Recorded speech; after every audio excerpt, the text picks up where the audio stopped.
Swedish startup Nico Health, backed by Spotify's founder Daniel Ek, is poised to bring full-body diagnostic scans to New York this spring, Dealbook reports. The company, launched in 2018 by Ek and Swedish entrepreneur Hjalmar Nilsson, is entering the United States after already operating in Sweden and Britain. Valued at roughly $1.7 billion, Nico's mission is to make preventive care as routine as an annual checkup, helping people bits of their health data long before a serious problem emerges. Ek left the helm of Spotify earlier this year and is now focusing on health tech. In an interview with Dealbook, he explained how Nico was built around a simple idea: healthcare works best when it helps people stay healthy, not just treat illness. "I've always believed that New York is one of the best places in the world to build," he said. "The diversity of people and ideas creates a constant drive to think differently. That diversity," Ek notes, "is key to tackling the complex mix of prevention, early detection, and treatment that characterizes the U.S. market." N is part of a new wave of wellness tech companies that use artificial intelligence to turn routine scans into powerful early warning tools. In Sweden, a 1-hour full body scan angels $300, about 2,750 Swedish krona, combining modalities such as MRI, PET, and ultrasound with machine learning analytics to flag cardiovascular, metabolic, and other metabolic disease risks.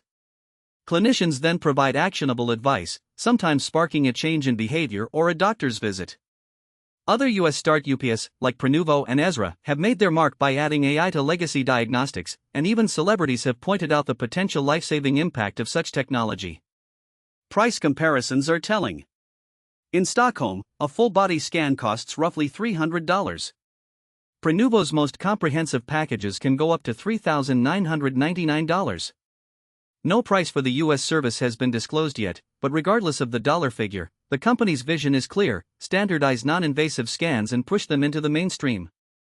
These ambitions come against a backdrop of an American healthcare system that is wary of new costs and wary of moving away from the traditional fee-for-service model.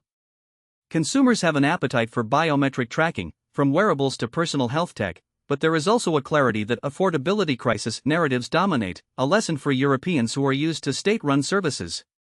Ek and Nilsson have expressed that Nico seeks to change the model of health spending across the developed world, which has seen rising costs with stagnant longevity gains. When asked whether Nico could sustain a profitable business model, Ek offered a candid answer. "I would be super happy if this turned out to make me no money, but we actually solved real issues in the world for real people," he said. But he also acknowledged that the company has nudged its pricing up since Dealbook conducted a scan in Stockholm, hinting at a pragmatic pricing strategy that balances accessibility and sustainability. The U.S. launch will be Nico's third major international market, after Sweden and the United Kingdom. If the Austin or Minneapolis-based clinics can replicate the Swedish success in a landscape that is smaller but more fragmented, Nico could set a new standard for disease prevention in the United States. That's the headline.